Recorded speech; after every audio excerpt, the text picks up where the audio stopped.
Hey. All right. So I got the double den, the Android double den that I spoke about. I got that. I have it. It's installed. I did it earlier today. I didn't want to make a video of my installation just because it was pretty intense in that there was a lot of different connections. And so because I ran a rear view camera to it and some other USB, let me see, two USB plugs right there. I have, let me see, I ran some extra wires for this volt meter right there. When I start the car, you'll see it. I had to run a cigarette lighter adapter. It has two plugs right there up under the dash, and also a bass knob I ran right there for this double den. This is a very nice double den for the price that I paid for it. If you go online, you go on eBay, Amazon, or whatever, you see what they go for. They're pretty cheap. They're under $100. Let me see. I'm not going to start the car, but I will start this so you can see it. So you see that right there comes on, the voltmeter. That tells me what the voltage is. I'm concerned about that because I have this amplified system, the amp and the subs in the back. So I want to know what my voltage is. Since it doesn't really charge up to 13 or 14, it usually hovers around in the mid 12s to maybe 13 and a half. I guess that is 13 to 14, isn't it? Whatever. Okay, so this is a pretty cool system right here. You have GPS. I had to run a GPS antenna right there. The wire for that GPS antenna was pretty short, so I wasn't able to run it up to the windshield like I wanted to. But I can't really give you the full effect because, okay, let me see. Here you go. See what I can do here. I'm still learning how to use this thing. It's pretty sensitive to touch. Let me turn the volume down. It's pretty cool. I usually, when I first started messing around with this, I turn on my hotspot on my phone. That gives me connectivity right there for the Wi-Fi, for the internet. I should have done that probably before I started this video, so you're not going to be able to see it. I guess I could connect it to the house internet, but I'll do that later. I don't want to put in my password while I'm recording. But it's pretty cool. You have all the menus that you typically have with an Android device, plus a couple customized menus or options, I guess, icons for automotive or a car. So you have a couple volume adjustments. I'm sure you can download some more though to get some better sound, some better equalizer options. But factory is pretty simple like that. I'm pretty surprised though that it doesn't have a subwoofer. I haven't found it yet, like a separate subwoofer adjuster or adjustment or option or menu, because it has the option on the back side of here. I have the subwoofer output RCA. It's just a single RCA rather than two. So I connected a Y. I actually just made my own and ran them parallel and ran it back to the subwoofer in the back, or the amplifier in the back. And it sounds pretty good, but I always like to have a separate subwoofer control on any deck that I have. And unfortunately, I haven't found it on this one yet. You see how the deck sits more flush in comparison to the other one that I had in here? That's stuck way out, like 2 inches out. This one sits very, very nice, very smooth. You still have access to these buttons up underneath. It's a nice trim, nice surround. It's a pretty nice look. I like it a lot, especially for the price and me doing it myself and not having to pay anybody to do it. So that's always better. Let's go back.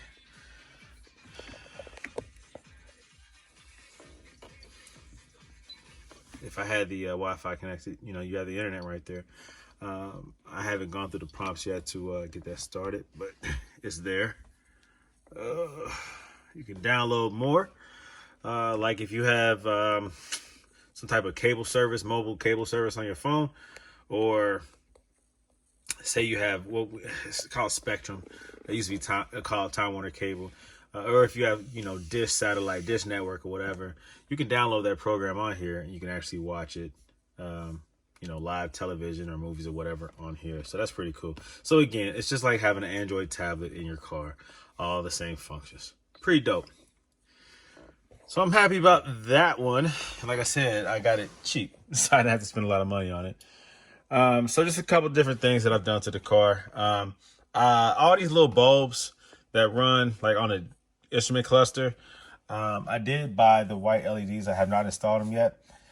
I have to go online and see what precautions, things I need to be aware of before I start pulling that dash out. I see that it's easy to pull out. I've already pulled it out. You see it's loose. It's not even in there all the way.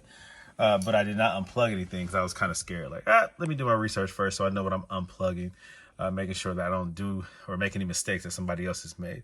So that's the advantage of going online first. You're doing your research, read the forums, and go on YouTube and see what everyone else has done or what they shouldn't have done. But everything works well so far, man. I'm happy with the radio install. Everything is good, man. Like, the sound is really nice. Really nice. So I'll keep updating you as I continue to do different things. I'm happy so far with the audio. All is well. Now, today, my Brembo brake pads came. Let me turn this off. My Brembo brake pads have arrived. So you know what's next. Because when I drive the car, the brake pad indicator light comes on anytime I touch the brakes. And it takes a little bit of time to slow down because it says on the paperwork that the rear pads only have 10% and the front only have 50%. And that's pretty obvious when you're hitting the brakes. So here goes my Brembo brake pads. Here goes my sensors, 4. All right, so I'm happy about that. So I'm gonna take care of that. I got some good recommendations regarding the oil, about what type of oil I should go with. The viscosity, they recommend the 10 or even the 15 W40, but at least 10 W40. I did not have any oil leaks before. I added like 2-3 quarts of that 5 W40 synthetic, full synthetic. I will check up on here tomorrow and make sure I don't have all of a sudden oil leaks because I went with such a thinner oil. I heard that can happen. So I'll keep updating you again. I'm doing the brake pads next. I might take a little video of that because this is going to be new for me, doing brake pads on an old school Benz. I know what it's like on these. Don't know what it's like on this. Also, you already know how I customize cars. I can't leave anything factory. Those wheels are going to go. They look like 16s or something like that. I know you don't put big wheels on these 560 SECs, but you know I have to do something. Again, my plan for this car is to go black with the burgundy interior, refinished.